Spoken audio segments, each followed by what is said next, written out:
안녕하십니까. 볼파르트 판넨베르크의 자연신학 강독 준 6번째 시간입니다. 자, 봅시다. 쪽수로 154쪽입니다. 우발성과 자연법칙이라는 타이틀의 제4장을 따라가고 있습니다. 소제목 새롭게 시작합니다. 역사적 자연 대 정지우주론. 제목이 좀 특이하죠? 역사적 자연. 제가 요 쓰는 거, 물, 백목, 여기냐? 소제목을 한번 써보겠습니다. 이쪽으로 해야 되겠죠? 역사적 자연.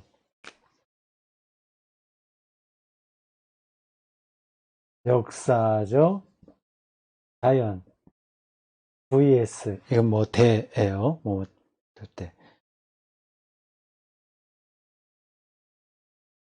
정지우주론.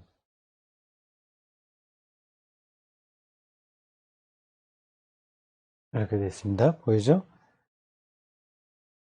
그러니까 자연을 역사적으로 보는 입장 대 우주는 정지해 있다. 역사하고는 반대죠. 역사는 계속 이렇게 진행되는 거고 정지는 머물러 있는 거니까 반대입니다. 이 우주와 자연은 똑같은 뜻이에요. 똑같은 뜻인데 여기서 다른 단어를 썼는지 모르겠습니다.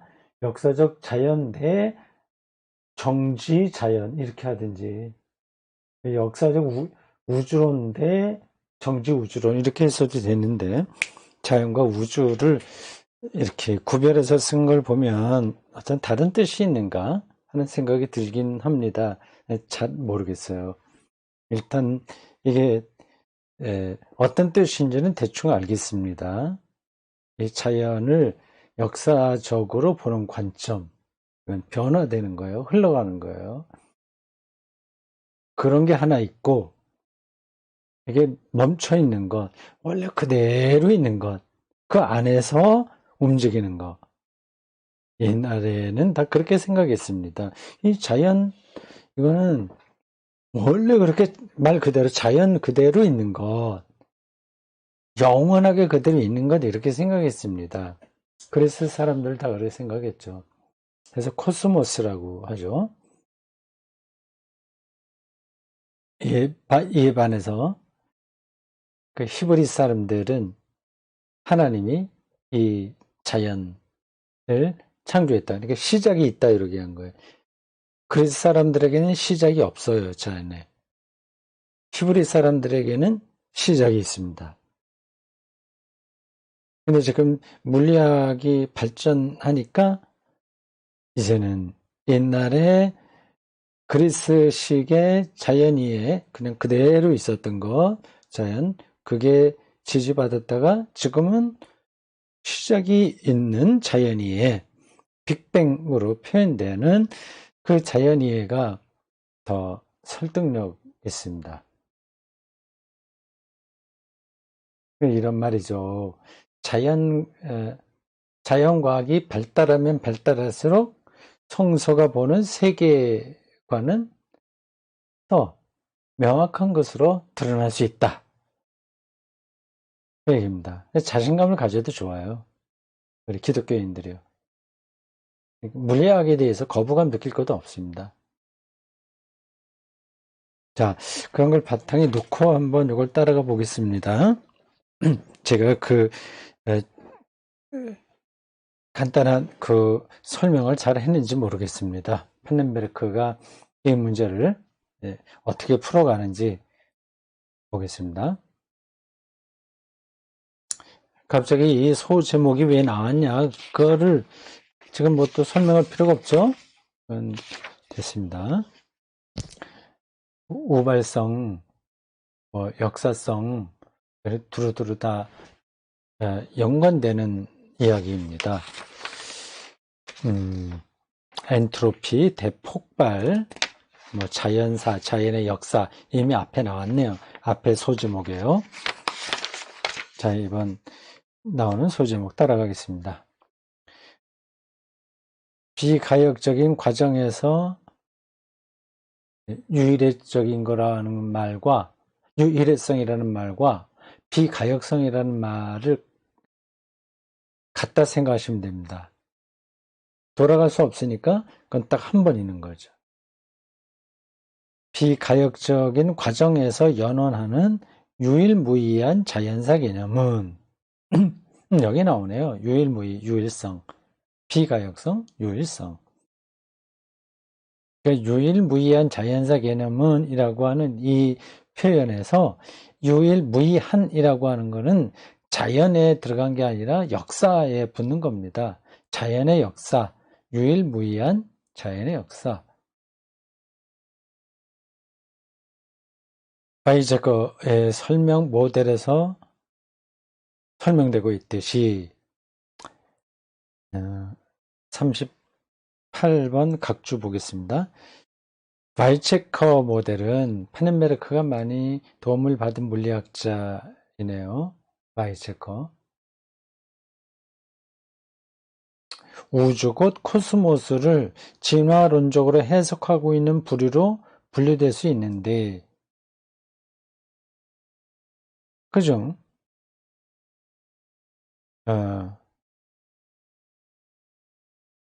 읽기가 힘든 이름이네요. 이태리 사람인가 프랑스 사람인가? 네, 이름은 제쳐두고 누구누구의 해석이 두드러진다. 그의 모델은 또한 우주가 극도로 밀집된 세계 물질의 상태가 일종의 폭발을 통해 확장 운동 국면으로 넘어가는 것을 전제하고 있다. 이때 폭발, 빅뱅이죠. 팽창이 증가하면 중력이 줄어들게 되고 팍 터지면 중력이 줄어들게 되죠. 그렇기 때문에 가스 상태의 어떤 초기 물질은 견고한 상태로 넘어갈 수 있었고 결국 견고한 물체들을 형성할 수 있었다. 됐습니다. 다른 설명 모델들과 대조된다. 그중 영국의 수학자이자 물리학자인 헤르만 번디가 주창한 정지 우주 모델이 가장 유명한데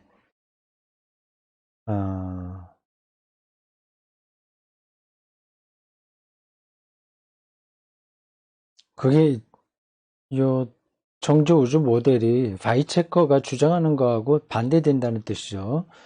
이 모델은 우발성 문제에 흥미로운 분석을 더해준다. 번디의 개념에 따르자면 빛의 분광에서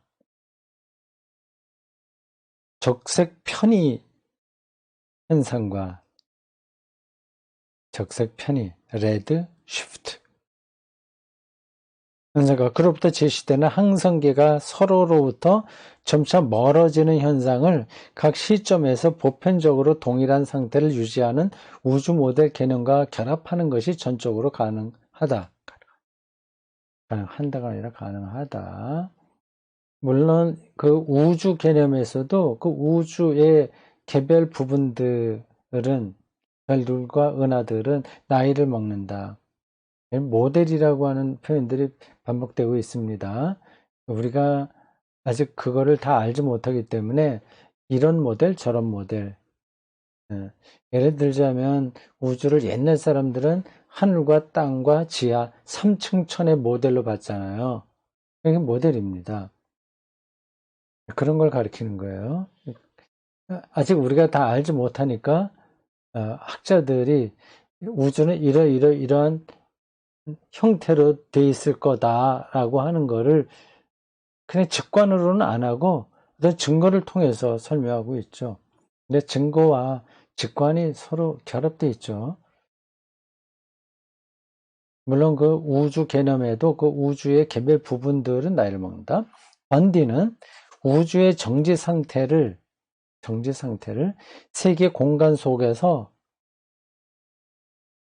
지금 녹음 잘 되고 있죠? 이제 핀 마이크를 잘 꼽았죠? 괜히 열심히 했다가 헛수고하면 약간 허무한데 잘 되고 있습니다. 다시요. 번디는 우주의 정지 상태 정지되어 있나? 지금 계속 팽창하고 있다고 하는데, 근데 이 사람의 모델이죠, 그거는. 정지 상태를 세계 공간 속에서 물질의 안정적 적정 밀도에 대한 조망에 근거하여 확정한다. 그 물질의 안정적인 적정 밀도는 하고 골치 아파. 다시 중력을 상수값으로 유지시켜준다. 기존의 팽창하는 우주 관점에서 이것은 오로지 새로운 물질들이 계속적으로 발생하여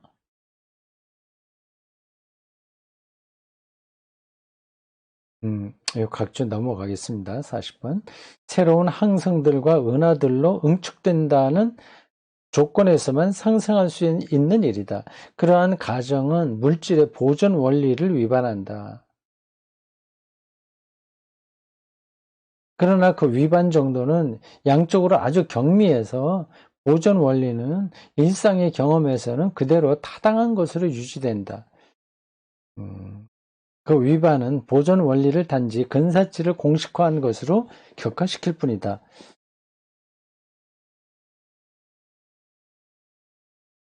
여기서 우리는 이 이론의 경험적 진위 판단 기준들을 토론하고자 하는 것이 아니다. 이건 뭐 토론할 수도 없죠. 신학자가 어떻게 물리학자들의 전문적인 영역을 옳다 그르다 말할 수 있겠습니까?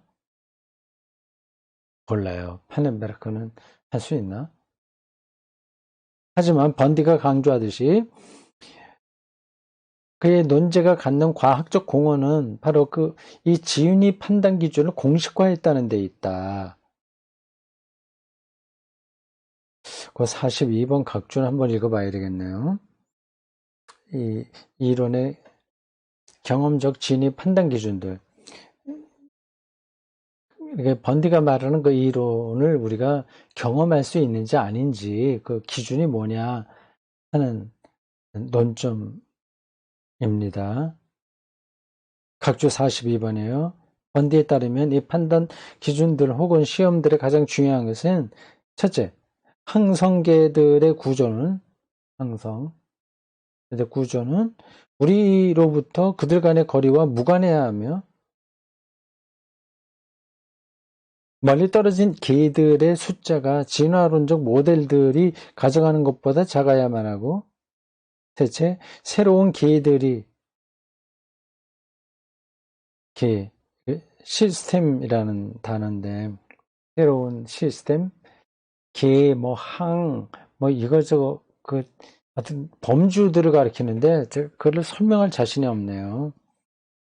새로운 개들이 계속적으로 발생해야만 하고 넷째, 보다 복잡한 화학 원소들의 발생이 또한 현재 조건 하에서도 즉 초신성들과 적색 거성들 속에서도 가능해야만 한다. 아이고 넘어가겠습니다. 각주 3번 뒤로 나와요. 그러나 본디의 모델을 결정짓는 의도들이 무엇인가를 여기서 물어야 된다. 그로부터 본디가 제시하는 판단 기준 실험이 그의 모델의 반증들 조건들을 속속들이 규명했는지의 물음이 뒤따르게 된다. 이 모델이 흥미를 끄는 이유는 번디 얘기를 왜 이렇게 오래 하나? 번디 자신에 의해 명쾌하게 언급되고 있다. 이 모델의 근거는 인용한 대목입니다. 우주는 공간상으로 균일할 뿐만 아니라 충분히 거대한 규모에서 조망하자면 시간상으로도 불변하다는 가정에 놓여 있다. 지금 현대 물리학이 이렇게 보지 않을 텐데요. 따라서 번디의 관심은 우주의 구조들이 시간으로부터 독립되어 있는지, 그리고 또한 물리 법칙들의 타당성이 시간으로부터 독립되어 있는지에 모아지고 있다. 왜냐하면 만일 우리가 알고 있는 모든 물리학이 우주가 변하고 있다는 사실에도 불구하고 불변하다고 가정한다면 우리는 불가능한 것은 아니겠지만 상당히 멍청한 가정을 하게 되는 셈이기 때문이다.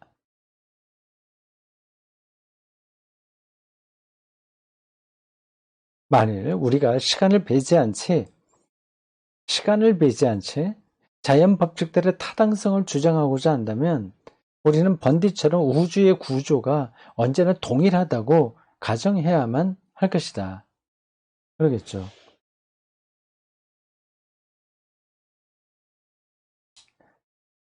모든 메커니즘이 똑같아야 되죠. 우주의 시스템과 메커니즘이 똑같아야 시간과 관계없이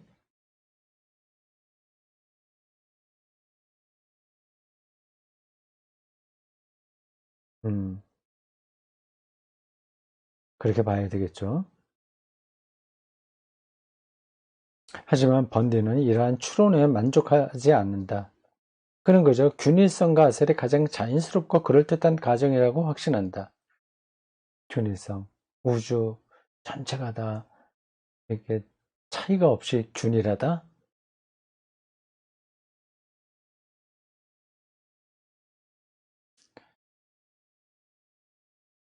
왜냐하면 모든 자연과학은 우주론적으로 조망하자면 아주 단시간에 동안 인간들이 모아온 경험들로부터 도출된 외삽적 추론에 근거하고 있기 때문이다. 외삽적 추론이라고 하는 표현이 뭔가? 이 번역자가 앞에서부터 계속 이거 사용하는 단어거든요. 외삽적. 바깥에서 들어온 추론이라고 하는 건데, 내재적 추론하고 반대의 뜻인가? 자연과학은 이 경험들이 보다 보편적으로 응용될 수 있음을 전제해야만 한다.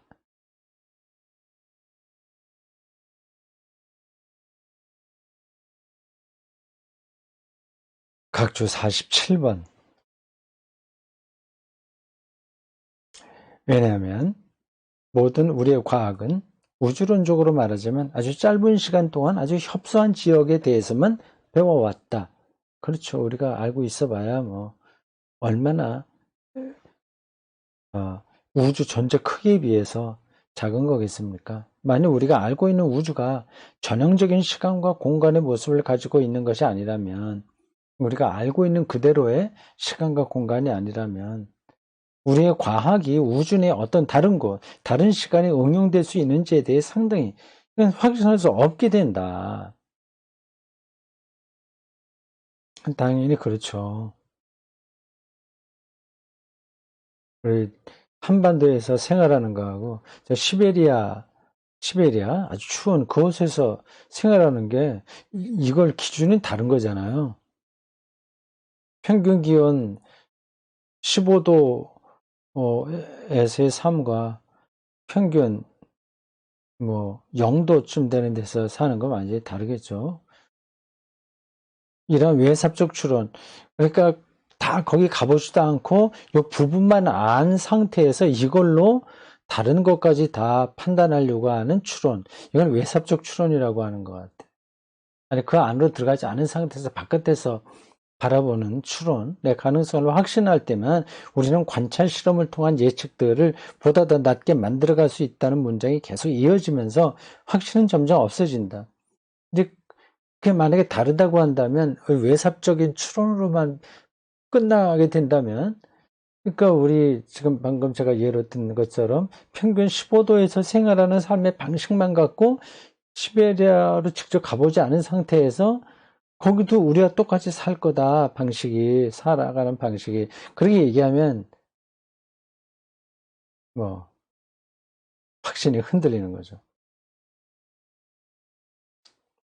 어쨌거나 이러한 예측들은 주어진 모델로부터 추론된 결론에 불과하며 결국 그 모델의 논리적 함축성들과 연관된 문제들이지만, 그러나 그러한 논리적 함축성은 우리가 모델을 얼마만큼 신뢰할 수 있는지와는 전혀 별개의 문제다.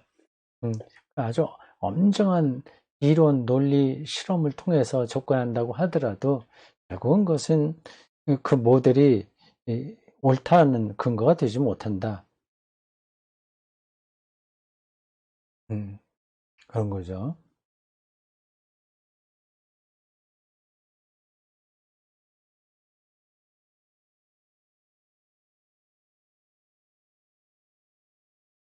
저쪽 북쪽으로도 올라가게 되면 그 겨울철에 그 하루 종일 밤이 되는 시간이 있다고 하지 않습니까? 그 계절이 겨울철에요. 동지쯤 되겠죠. 반대로 이제 여름 어느 때는 뭐 백야라고 해서 밤이 없는 때가 있는 거예요.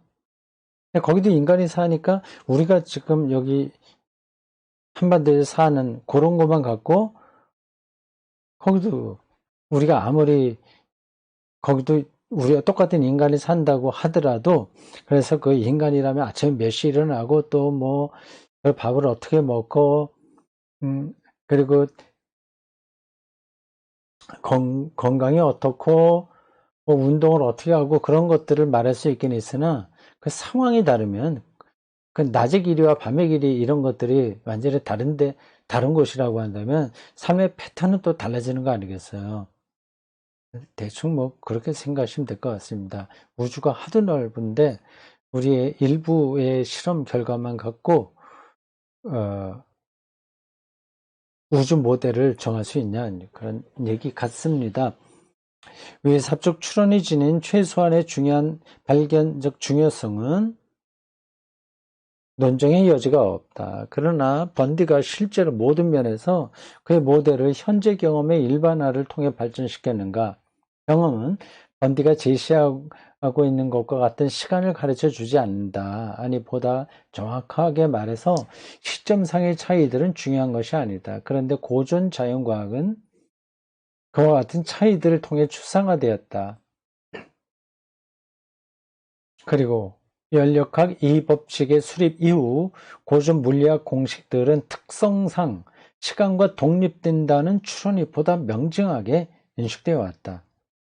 아, 그래요.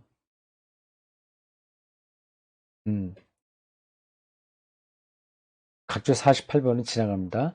그와 같은 추상적 공식들에 대한 관심은 사실 우리 인간 존재들이 구조에 대한 지식을 다른 시간에 동일하게 적용하기를 원하기 때문에 야기된다.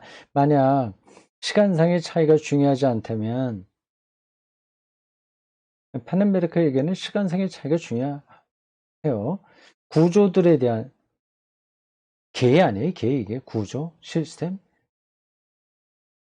우주 구조, 모델 뭐 이런 걸 가리키는 것 같은데 갑자기 다른 단어가 나와서 구조들에 대한 추상적 지식도 관심의 대상에서 밀려나게 될 것이다. 추상화된 구조가 우리의 관심을 끄는 이유는 따라 그 구조가 우리로 하여금 동일하지 않은 것 속에서 동일성의 요소를 파지할 수 있게 해주기 때문이다. 그걸 붙들 수 있게 해주기 때문이다. 그러므로 번디가 우주의 속성으로서 시간과 공간의 동일성 혹은 균일성을 별 어려움 없이 확신하고 있다고 하는 사실 그 자체는 현재 경험에 대한 외삽적 추론에 근거하는 것이 아니라 과학 공식들의 추상적 특성을 오해한 데 기인한다. 오해하기 때문에 그렇다는 거다. 실제 관찰은 실제로 본디의 모델이 담지한 우주론적 주장들을 반박하는 것은 아니지만 그러나 번디가 그토록 높게 평가하고 있는 기본 전제에 대한 확신을 뒤흔들 만한 반론은 된다고 나름대로 생각된다. 기본적인 전제에 대한 확신이 분명하지 않다. 비판하는 겁니다. 모두 우주 공간에 균일성이 있다고 하는 건 시간과 관계없이 독립적으로 그렇게 된다는 그런 논리들이 잘못됐다는 거겠죠. 그러니까 이 제목 소제목에 나와 있듯이 정지 우주론에 대한 비판입니다. 더욱이 열역학 제2법칙으로부터 귀결하는 모든 자연 사건들의 비가역적 추론은 말이 어렵죠. 전체 우주를 정지 상태로 가정하는 논제에 실상 저항한다. 번디가 제2법칙과 갈등하지 않았던 것은 사실이다. 왜냐하면 그는 우주를 닫혀진 개로 생각하지 않았기 때문이다. 그는 물질이 계속적으로 새로이 발생한다고 계산했다. 그러나 바로 이 점에서 번디의 가설이 지닌 완전한 가설적 특성이 두드러지게 나타나는데 반면 제2법칙으로부터 추론들은 이 법칙으로부터의 추론들은 경험적 지식의 보편화의 근거에 있다는 장점을 갖고 있다. 이러한 상황에서는 번디가 구체적이고 확증적으로 제시하고 있는 우주론적 예측들조차도 우주 구조를 시간으로부터 독립된 것으로 제시하고 있는 그 모델의 요구 조건들을 보다 결정적으로 확증해 줄 수 없게 된다. 그의 모델은 우주의 비가역적인 역사 개념을 항성계의 팽창 현상과 연관시켜 설명하고 있는 이론들과 맞서 유지될 수 없다. 그의 모델은 별들과 항성계들 그리고 또한 새로운 물질의 계속적인 발생을 증거해내야만 한다. 서로 그와 같은 증거를 확보한다 해도 여전히 코스모스를 유일무이하고 비가역적인 과정으로 기술하고 있는 다른 모델들이 더 설득력 있게 다가온다. 이 파넨베르크도 그 입장이에요. 패스쿠알 조던이 발전시킨 우주 모델은 바로 그러한 이해를 제공한다.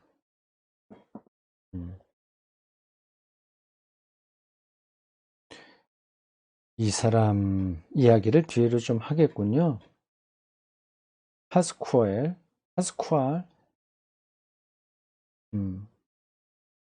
조르단. 이 사람이 어느 나라 사람인가요?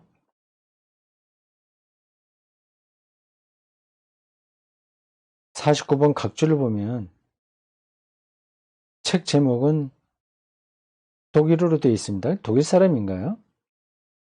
Das Bild der modernen Physik. 현대 물리학의 상, 빌트, 모델이라고도 할 수 있어요. Das Bild, 그림, 상. der modernen Physik. 현대 물리학의 상입니다. 이 사람이 독일 사람이라고 한다면 발음은 이름을 독일 사람 이름은 아닌데 됐습니다. 넘어가죠. 공간 속에서 물질의 안정적인 적정 밀도를 실증하기 위한 조던이 새로운 물질의 계속적인 발생 개념을 사용하는 것은 아니다. 그는 적색 편의, 레드, 적색 편의, 쉬프트, 편의, 이게 무슨 뜻인가? 뭐 컴퓨터 자판에 쉬프트라고 있는데 끌어올린다는 뜻이죠. 적색 편이라고 해요. 그 개념을 제가 잘 모르겠습니다. 그는 적색 편의에 의해 제시되고 있는 우주의 팽창을 진화론적으로 해석하였다. 그리고 그는 레미트레 프랑스 사람과 바이체커처럼 우주 과정이 수십억 년 전에 시작되었다고 계산한다. 뭐 수십억 년 전이야? 수백억 년 전이지. 140억 년인데. 그러나 그는 새로운 물질의 계속적인 발생을 가정함으로써 세계 과정의 시초에 현재 세계를 구성하고 있는 물질 전체가 극도로 압축된 상태에 있었다는 역설과 그로부터 유래하는 본래적 폭발 개념을 회피한다. 그를 피한다고요? 지금 빅뱅은 다 보편적으로 인정받고 있는 건데 그의 모델 체계 속에서 새로운 물질의 계속적인 발생 개념은 원래 다 압축되어 있던 게 폭발한 게 아니라 새로운 게 나온다. 그 발생 개념은 우주 과정의 다양한 단계들을 관통하는 보다 큰 통일성을 보증해주는 기능을 하고 있다. 더 나아가 그러니까 이게 우주 모델이 아직 결정된 게 아닙니다. 이런저런 주장들이 지금 다양하게 제시되고 있어요. 논쟁 과정을 통해서 점점 더 가까이 가겠죠. 더 나아가 새로운 물질의 발생은 우주의 나이와 정확하게 비례관계에 있으며 그래서 양자들의 수는 우주 나이를 제곱한 수치와 거의 일치한다고 조던은 가정한다. 이와 같은 방식을 통해 우주의 시초 단계에는 현재 기존하고 있는 우주의 전체 물질이 존재하고 있었던 것이 아니라 단지 한 개의 양자와 한 개의 전자로 이루어진 한 쌍의 기초 입자들만이 존재하고 있었다고 조던은 추론할 수 있었다. 이게 좀 더 그럴듯하긴 하네요. 빅뱅은 다 인정을 하는데 현재 우주에 있는 모든 것들의 물질이 그 점 하나에 다 아주 고도로 응축되어 있었냐.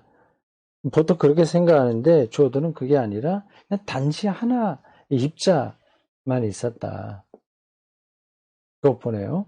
시간의 흐름 속에는 계속적으로 새로운 물질이 출현한다. 이렇게 그게 폭발해갖고 지나가면서 계속 새로운 게 들어온다는 말이죠. 생기는 거죠. 그럼 이런 입장이 기독교의 창조론 성서에 나와 있는 그거를 좀 가깝습니다. 여기서 시간 그 자체는 창조적인 것으로 혹은 적어도 물질의 창조적인 새로운 가능성은 시간의 기능으로 간주된다. 조던은 그 개념을 중력과 전기력의 관계에 근거하고 있다. 이런 거 다 따지고 들면서 논증하려면 머리가 터지겠습니다. 전기력은 중력보다 10대 40승배 크다. 어마어마하죠. 40승이라면. 이 수치는 놀랍게도 입자 시간의